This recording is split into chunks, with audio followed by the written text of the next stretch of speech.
Ny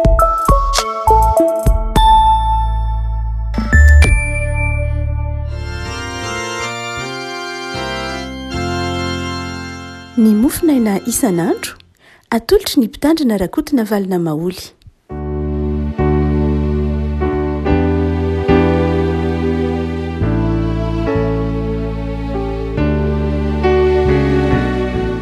Mpifaliana ry havana no hiarabanantsika traty ity alatsinainy fa 12 ny volana May ity.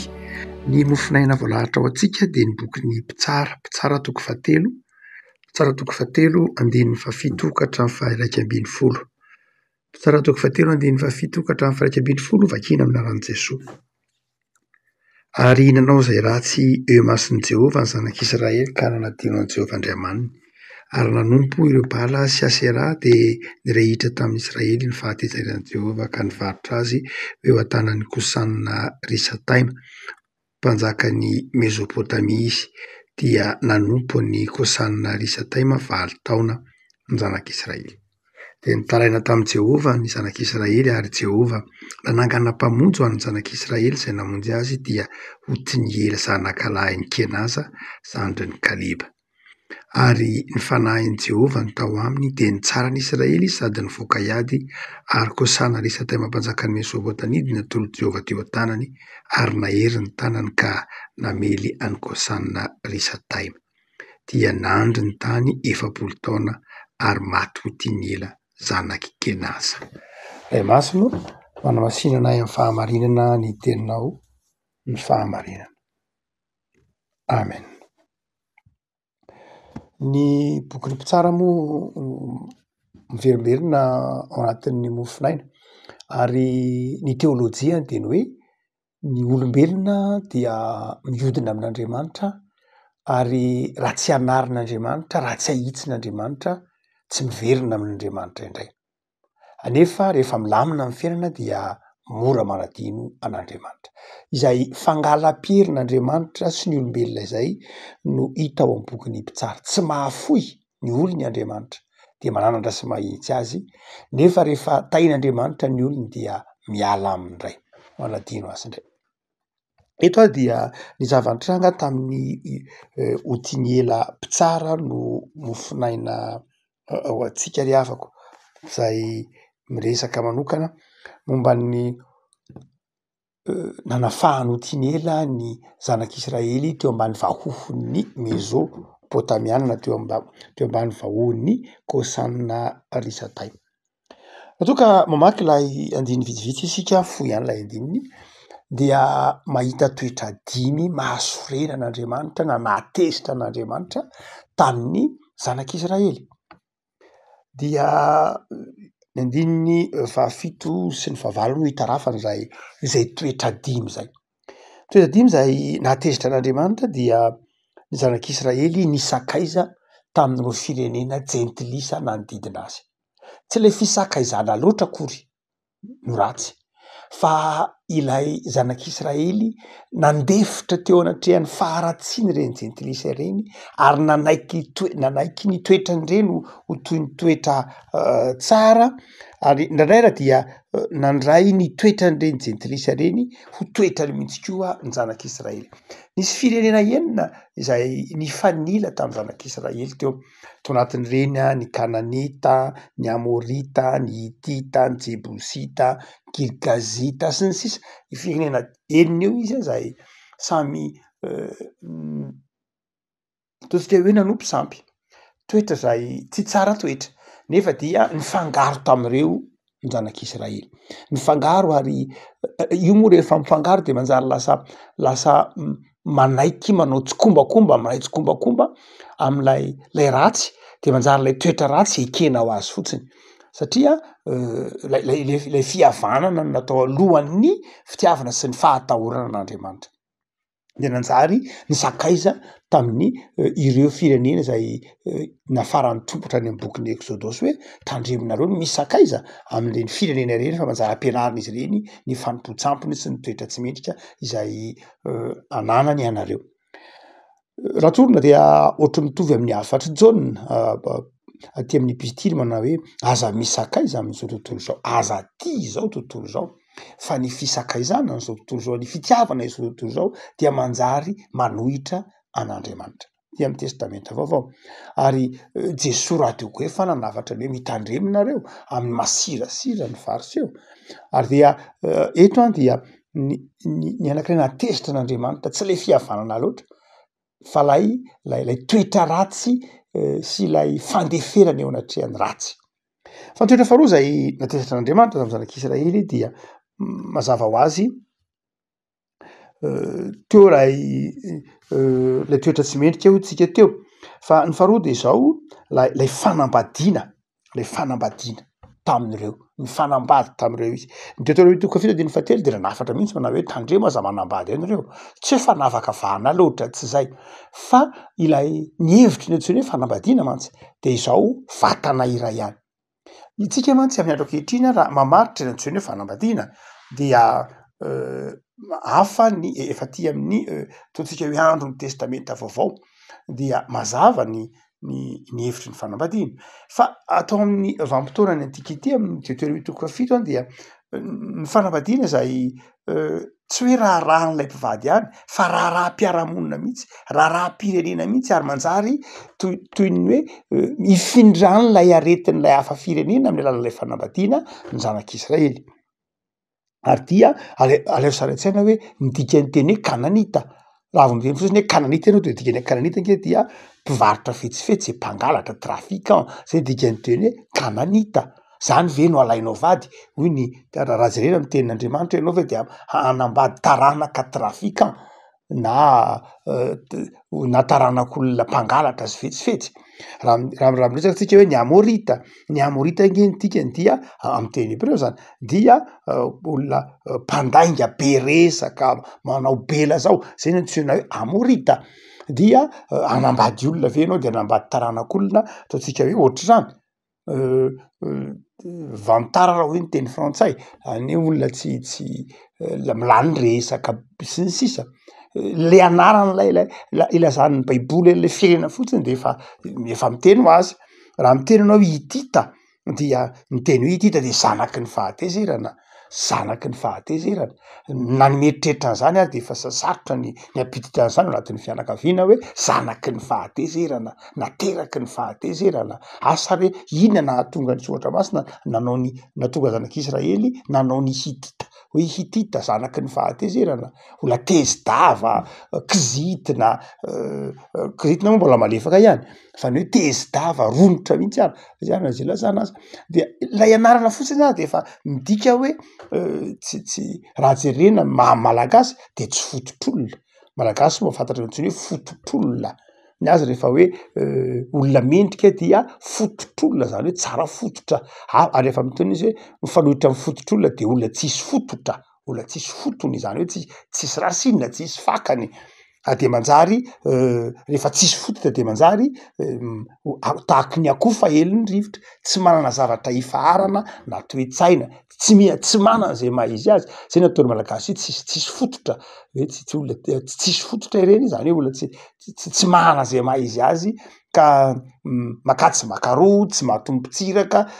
Dia raha jerena de zao ro firenena manodidina reo zany dia raisina am'le teny malagasy tsisy fototra, ka dia ndraran'ny soratra masina tsy hanambady an'izany ny zanak'Israely. Tsy fanavaka vahana fa tena lafiny ataontsika hoe ara-pivavahana.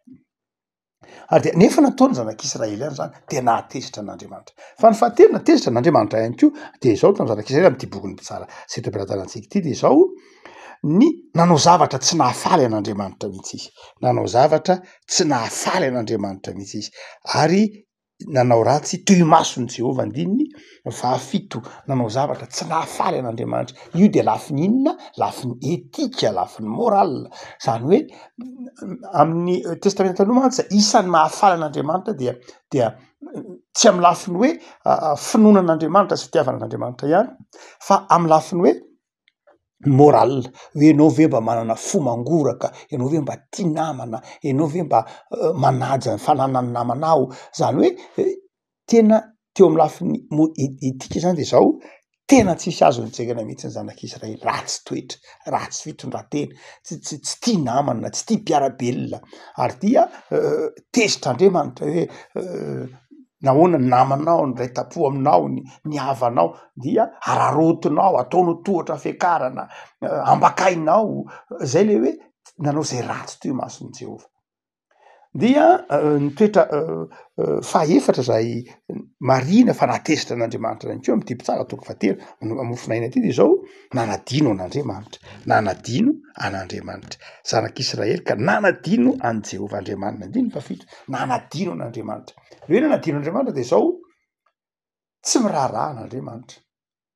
Andriamanitra am'izay toerany tianao apotsika de zao ivony fotsika izy, ivony fiainantsika izy. Izy zany no faratapony. Rehefa miteny hoe faratapony de zao izy no atahorana. Rehefa miteny hoe faratapony de zao ajaina ny sitrapony. Rehefa miteny hoe faratapony de zao izy no iankinana. Saingy zanak'Israely de zao nanadino azy. Zany hoe tsy miraharaha azy. Rehefa tsy miraharaha azy de zao tsy mino azy, tsy mahatoky azy, tsy misaotra azy, manadino ny fitahiana omeny, manadino ny soa ataon'Andriamanitra, manadino ny zavatra zay ataontsika hoe tian'Andriamanitra atao nefa tsy ataon'ny zanak'Israely. Ary dia nanadino an'Andriamanitra izy. Raha tsorona am'zanatsika zao de hoe asa mety olona hoe tsy miangona, tsy miraharaha fivavahana, lay tenenin'ny Paoly manao hoe tsy manaja zay masina, ary hitatsika fa am'zao andro zao raha mbola de betsaka ny mamingavinga fivavahana, betsaka ny mamingavinga fivavahana, zany na de amaha olombelona tsotra fotsiny zao ary ange tsy fanao e, finoan'ny olona tsy tokony ho vingavingaina, samy manana ny finoany, samy manana ny fomba fijeriny, fa izao tokony ho atsainao ny finoan'ny olona. Ny finoana tsy zavatra ao anatin'ny ataontsika hoe domaine rationnel loatra na hoe tontolo lôjika na tontolo siantifika na tontolo ka ilaza ka edikevitra hoe zao na izao na izao, fa ny finoana mahafinoana azy de zao zavatra ao anatin'ny faharesen-dahatra. Noho zany dia sarotra ny mandiso na ny tsara na manaratsy ny finoan'ny olona tsotra fotsiny zao. Noho zany dia hitatsika fa am'zao andro dia betsaka ny olona manivaiva fivavahana. Ary na de ao anatin'ny tokotanin'ny mpino aza de zao misy mpino manadino an'Andriamanitra, tsy mivavaka, tsy miangona, tsy misaotra an'Andriamanitra na de nomena fitahiana ara, ndraindray na de efa anatin'ny fanefen'Andriamanitra fizahan-tsotra de mbola tsy mitodika amin'Andriamanitra ihany fa mbola mitodika amin'ny zavatra hafa. Nanadino an'Andriamanitra, de tezitra Andriamanitra. Ary ny fahadimy farany am'lay toetra mbola nahatezitra Andriamanitra tamin'ny zanak'Israely reo de zao nanompo sampy mihitsy io teneniny hoe Bala sy Asera, Bala sy Asera. Bala sy Asera dia andriamanitry ny Kananita, andriamanitr'ireo sy ny Hitita, zany hoe reo firenena zay nifanila tamin'ny zanak'Israely. Bala moa dia fantatsika fa Baal ny lazan'ny Kananita azy, fa aty amin'ny andron'ny aty amin'ny androny ankehitriny moa de tena ataontsika hoe Dionysosy izy. Dionysosy izy zay fantatsika na koa ataontsika hoe tamin'ny farany teo zao lay resaka momba ny Jeux olympiques dia tsisy atsekory fa Baal lay Dionysosy, dia izay andriamanitry ny divay. Andriamanitry ny divay natao aty amin'ny teniny aty hoe Bacchus koa, Bacchus izy aty amin'ny andron'ny Romana, dia Bacchus zay na Dionysosy na Baal mitovy ihany reo, raha ihany reo andriamanitry ny fahavokarana, andriamanitry ny zay mahatonga hoe nisy ny antsoina hoe fijangajangana masina ny fanompoana any Baal na Dionysosy. Hitatsika lay sary naseho tamin'ny natezitra reo évêque maro tany Frantsa, nahita lay sarin'ny Dionysosy teo amin'ilay fotoana nanaovana ny fanokafana ny Jeux olympiques tany Frantsa, nampisy resaka zay nahatafotohina ny mpino maro mihitsy hoe fa maninona no asiana fanompo-tsampy tahaka zao ny lalao olympique. Dia ny Baal zany efa tamin'izany zany fa tsy hoe ny Baal zany dia efa narivo taona efa teo niova fotsiny ny anarany, fa dia efa teo foana lay fanompo-tsampy. Asera dia mitovy am'izay ihany andriamambavy izay mitovy am'izany andriamanitry ny fahavokarana. De nanompo sampy ary reo zanak'Israely reo, nanompo sampy noho ny fifangarony tamin'ireo firenena manodidina azy ary dia tezitran'Andriamanitra. Hotsika ireo zavatra dimy ireo na tezitra n'Andriamanitra amin'io toko fahatelo ampitsara io. Ny voalohany de zao ny zakaiza tamin'ny hafa firenena, ny fanambady tamin'ny hafa firenena, nanao zavatra tsy nahafaly an'Andriamanitra teo amin'ny lafiny moral na fitondratena, dia nanadino an'Andriamanitra teo amin'ny lafiny ara-panahy, teo amin'ny lafiny ara-panahy nanadino an'Andriamanitra tsy ampivavaka, ary ny fahadimy dia nanompo sampy izy. Fa izao nisy kosa lehilahin'Andriamanitra antsoiny hoe Otiniela. Otiniela zay ny dikany lion'Andriamanitra, ny dikany teny hoe Otiniela, lion'Andriamanitra.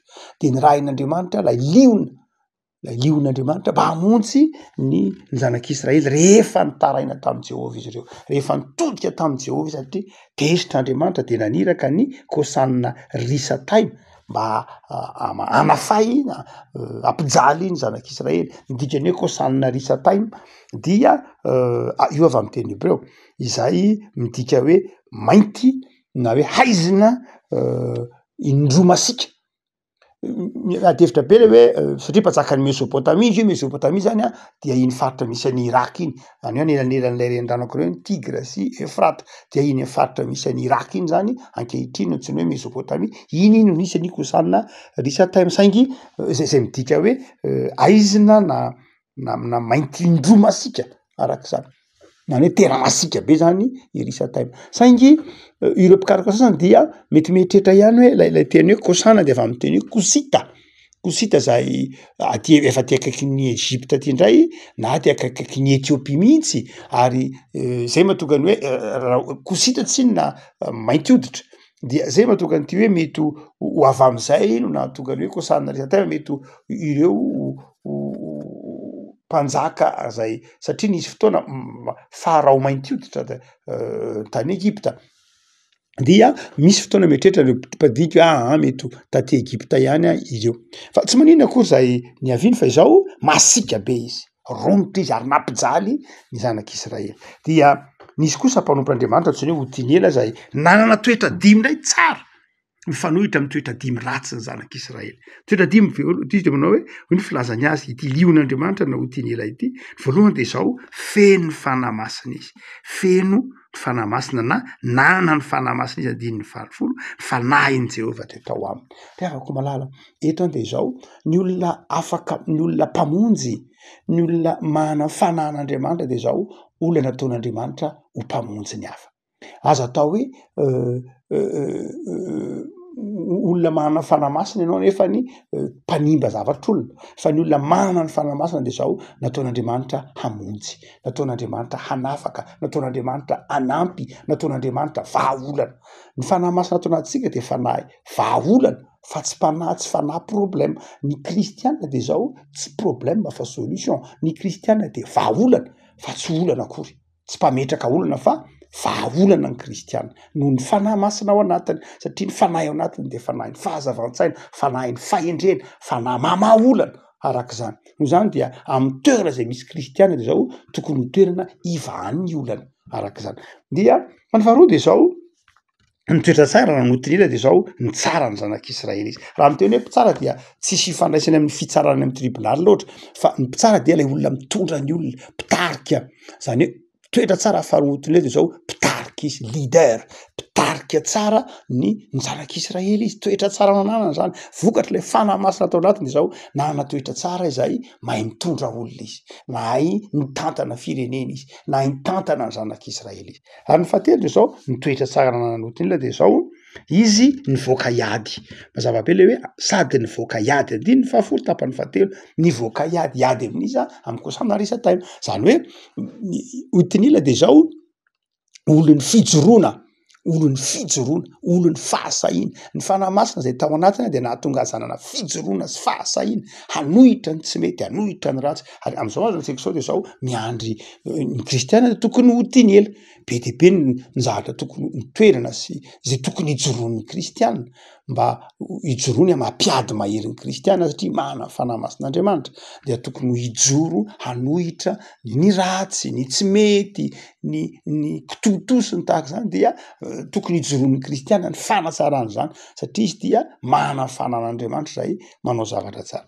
Ary ny fahaefatra de zao amin'ny toyny ihany de zao natolotr'Andriamanitra teo an-tanany natolotr'Andriamanitra ho mpandresy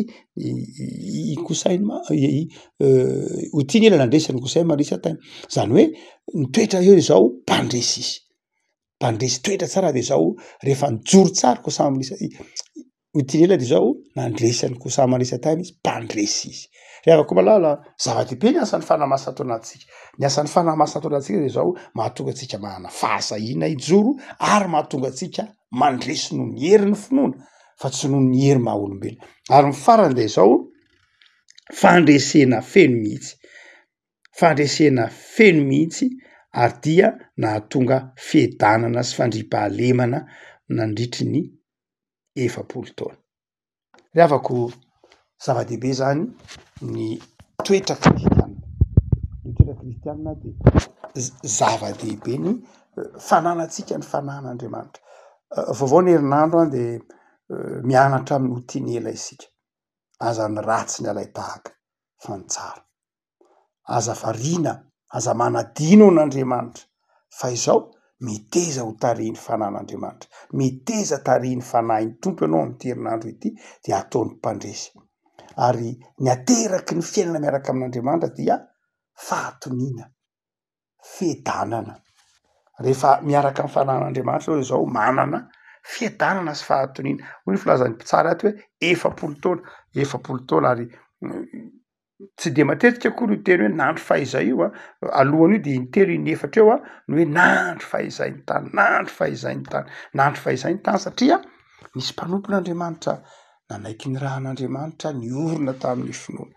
Rehavako ty herinandro vaovao ty de irina mba ho mpandresy tahaka ny hotiny ela ianao. Ho mpandresy tahaka ny hotiny ela satria manana fanahy masina ao anatinao. Ary raha todo zavatsarotra de matoki fa manomana fandresena ho anao Jesoa. Ny azo fijalian'i Jesoa azo fandresena io fa tsy faharesena. Ny fiainana kristiana fiainana mpandresena io fa tsy fiainana faharesena. Noho zany de zao matoki an'Andriamanitra. Miala amin'ny toetra tsy mety izay hitantsika amin'ny tapany voalohany de tazominy kosa ny toetra mety tahaka ny toetrany hotiny ela. Ivavaka sika. Tompo misotranao zay noho ny an'ity herinandro vaovao menao anay ity, hanafatra farana ny teninao aminay fa ny fanahinao ty anatinay de mitondra toetra soa aty amponay sy amin'ny fiainanay isan'andro. Ny fanahinao de mahatonga anay mitarika, mahatonga anay ho andry anteherana, mahatonga anay olona ianteherana amin'ny fiarahamonina, mahatonga anay olona mahajoro amin'ny fitiavana sy ny fahamarinana, mahatonga anay ho mpandresy, mahatonga anay ho loharanon'ny fandriampahalemana sy ny fiadanana.